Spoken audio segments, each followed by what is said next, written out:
Rise and Shine friends! And this is my first ever sit-down vlog na yung medyo gagawin ko na siyang more religiously.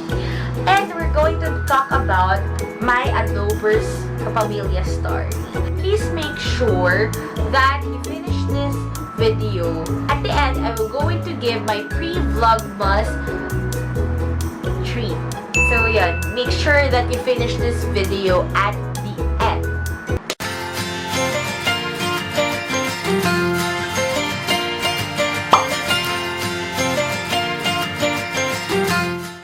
Rise and shine friends! At nandito ngayon tayo sa aking room because we're going to do a sit-down vlog with one of my topics in mind about my Adober story.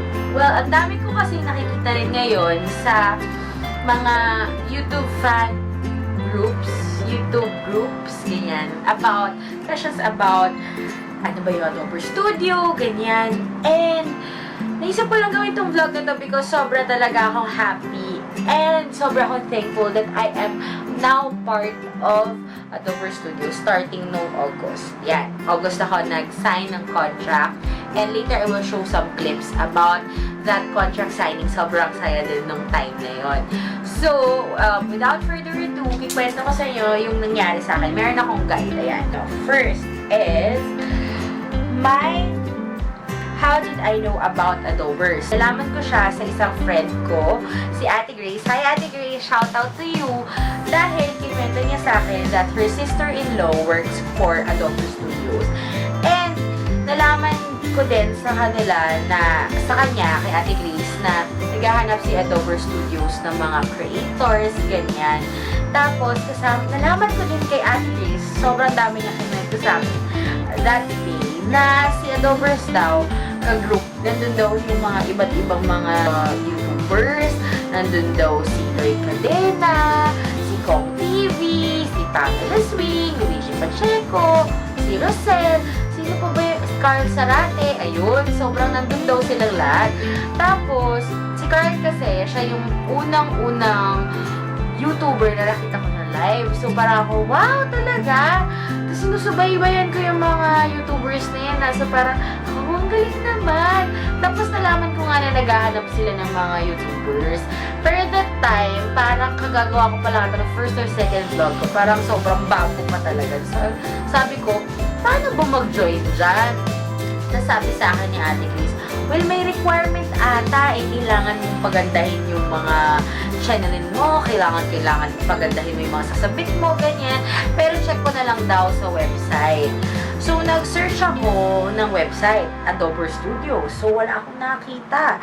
Wala pa akong nakita that time. At, so, nagtanong ulit ako. Ate, ano ba talaga yung requirements? Ganyan. Hindi mag-submit ka daw ng video, yung magandang video. Sabi ko kay Ate Grace, sige, magsasubmit na lang ako kapag ready na yung heart ko. So, siguro mga third, fourth video ko, yun, mga ganon. Or, basta, one day, nagkaroon na lang ako ng lakas na loob at nag-submit na ako. Nakita ko na finally yung website. Hindi ko kasi mahanap. Yun pala, currently, ini-improve pa siya. Pero ngayon, nasa Chicken Pork Adobo website pa siya. Basta, kung ano yung website na yan, lalagay ko na lang yan dyan para makita nyo din. Yun, nag-apply na ako. Tapos, kinalimutan ko na siya. Hindi ko na siya masyadong dinip-dip. Pero, syempre, deep inside, okay na, please, mag-reply na po kayo. Naantay ko po kayong mag-reply. Ganyan. Pero wala na. Naging busy na ulit ako. Hindi ko na siya masyadong naisip. And then, one day, may nag-message sa akin. God! May nag-message sa akin. Adober Studios. Yung nag-message sa akin. Pero, I got rejected. Nakakayaman po aminin. Ina-reject po ako nung simula. As in, ito po yung email. Salagay ko dyan. Parang, ang sinabi sa akin na, thank you! Nakita namin yung YouTube channel mo. But then, hindi ka pasado sa 10K views requirement. Oo nga pala. Kasi naman, nalaman ko yung 10K views requirement na yan, nakapag-submit na ako. So, wala na. Hindi ko na masagot. Pero, ang laki kasi ng yet. Ganon. Sabi, let me know kung umabot ka na ng 10K views and would really like to be part of Adober Studios. Ganon! So, nagkaroon ng pag-asa si ate girl. Umasa ako. Ngayon, umasa ako na maka-join ng Adober Studios. So, ngayon, ang ginawa ko, hindi ako nagpatalo sa rejection email. Reply ako. Ang sabi ko, ginalingan ko dun sa email. Pero ang sinabi ko dun sa email ay, I understand the 10K views requirement, but sabi ko, my channel is improving and I let you know if naka 10K views na ako. Yes, ginalingan ko doon. Hindi ako nagpahuli. Lumaban talaga ako. At, yun na nga. So, hindi na rin ako masa ng reply. Kasi di ba usually pag mga ganyan, mga system generated, tapos may nakasulat na no reply at ganyan, whatever. Hindi, yun yung nasa isip ko na mga system generated na yung response. So, baka hindi na sila mag-respond sa akin. Pero, nag-reply, Matt Nicolay.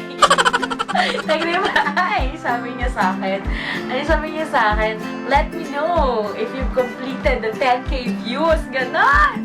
So, umasa na naman si ate girl at nag-reply, okay, sure, will do, oh. Hindi pa nagpapatalo sa pag-email na ganyan.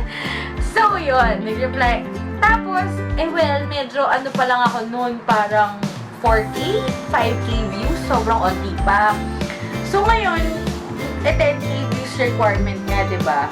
So, iniyaan ko na muna, gawa ulit, hanggang kaya, gawa ng mga videos, ganyan. Pero sinisip ko talaga na, once I reach the 10K views, I'll let him know na 10K views na ako. Ayun! Tapos, nag-concert, busy na ako sa concert nun, ni Baninay. A day prior ko na lang nalaman na invited pala ni Baninay si Matt Nicolay. So, sino ba yung Matt na yan? So, yun, inaabangan ko siya. Kaya lang, ang dami namin ginagawa talaga nung concert. Like, paikot-ikot kami kasi nag-aantay kami ng mga guest, tapos nagbebenta kami ng ticket, ganyan. Kasi marami pa kaming ginagawa. Kaya, hindi na rin ako umaasa makikita ko talaga siya or ma-introduce ako personally kay Matt until may concern siya at hinanap si Akech. So ako ay nagpag-usap sa kanya pero hindi ko pa alam na si Matt yun. So usap kami, ganyan. Tapos biglang nalaman, sino po ba kayo? As sagot niya sa akin, si Matt Nicolay. Tapos sabi ko, ha? Ikaw ba si Matt? Ikaw ba si Matt? Hi, Matt! Nag-apply po ako. So, natakot siya. Natawa siya. Kasi sabi niya, ano ba, tinanggap ko ba itong tao to o nireject? Well, sinabi ko sa kanya, nireject mo nga po ako eh. So, yun, nakakatawa. So, long story short, nireject niya ako, naglaban si ate girl. Nag-respond ulit ako after the concert of Baninay, mentioning that I already reached my 10K views.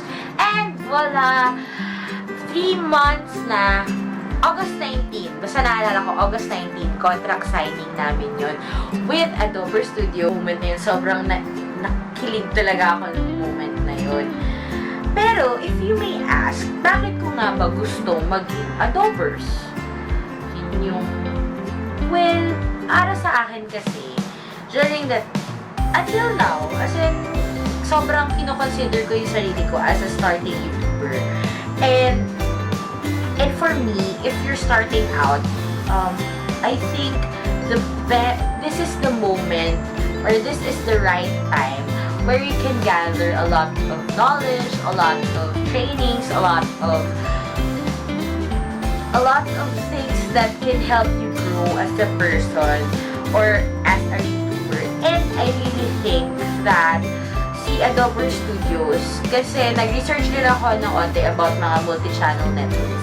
And I think si Adobers would be the best MCN that para sa pananaw ko po, Adobe Studios is the best MCN that can bridge that training, knowledge, and skill development for me as a starting YouTuber.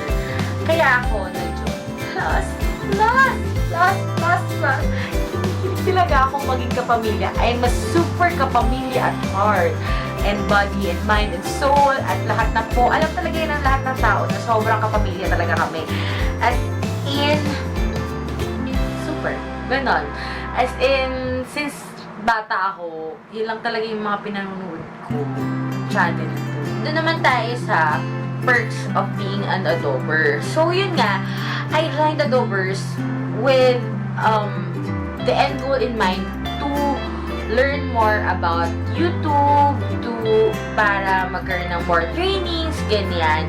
And sobra naman, until now, Adobers never fail. As in, meron pa akong di mga na-attend ng training, sobrang sayang talaga. Pero, as much as possible, talagang I really join whatever it is na mga activities ni Adobers dahil I know that it will help me grow as a YouTuber.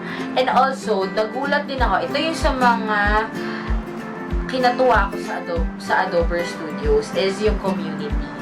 As in, sobrang nakakatuwa lang to have or to know like-minded people that really loves doing content for people. As in, they are so passionate. They adhere to their commitment na to upload contents on a consistent basis. As in, ako nga masasabi ko na hindi talaga ako consistent dahil syempre this is not the only thing that I am doing with my life. Marami pa rin may work ako as na may work and family na priority. Yun. Nakakatawa lang na panoodin sila na they are so committed to YouTube content creating. Para sa akin, ano ba yung moral of the story? Yung moral of the story is to be persistent in whatever you do. As in, sige, kasi diba, for example, nireject ka na, mag-stop ka na lang ba dun sa pag-reject mo? Siyempre, diba, laban pa rin tayo, mga friends. Hindi po kayo dapat mag-give up or hayaan na lang. Kahit ni-reject na kayo. Kasi, malay nyo naman, what are the chances? Sabi nga ni Matt, nung nagko-contract signing na kami, kasi kinwento ko rin yung story ko sa kanya. And then he said that out of all those people na naka-receive ng rejection email na yun, ako lang yung nag-reply. So, ilan ba kami? Sabihin mo ng madami, isa lang yung nag-reply. What if nag-reply din kayo, di ba? If you really want something, kailangan, you have to be persistent enough or you have to be, you have to stick by your rule or you have to stick or try nyo lang. There's no harm in trying, di ba? Yun naman yun lagi. And of course, I would like to take this opportunity to give a shout out to my network manager, Matt Nicolay. You're so good to me and to everyone. Sobrang love na love kita and sobrang na-appreciate kita in all of your 24/7 na pag-respond sa mga questions ko about YouTube, for pushing me in order to upload more videos. Para sa akin kasi kung wala si Matt, naku, baka nahirapan pa rin akong mag-upload and to try different things sa channel ko. Si Matt talaga yung isa, he's really a pusher para mag-push ka to do great things. So, thank you so much, Matt Nicolay. At guys, dahil umabot kayo sa end ng aking vlog, I would like to invite you to the biggest celebration of the online influencers in the country. It's Adobe Takeover this coming November 26, 2017 at the Philippine Trade Training Center. So, kita-kita-kits tayo doon lahat dahil lahat ng mga Adobe Studios digital artists nandun. At syempre, maraming performance, mga booth, mga pag-gives, lahat nandun. Kaya dapat magkita-kita tayo. And kung nabot niyo yung end ng aking video, video na ito ay sobrang tiyaga nyo, I will be giving out free tickets, free general ad tickets for the upcoming Adobers Takeover celebration. At dahil dyan, ang mechanics lang naman ay number 1, like this video. Number 2, subscribe to my channel. And number 3, kwentahan nyo naman ako kung ano yung moment kung saan naging matyaga kayo sa isang bagay. Yun lang. Kailan kayo naging matyaga sa isang bagay? Comment it down below at makikita ko yan for sure. Comment kayo sa baba. And I will choose the winners on Friday. I will announce the winners by Friday. So, yun lang guys. Bye!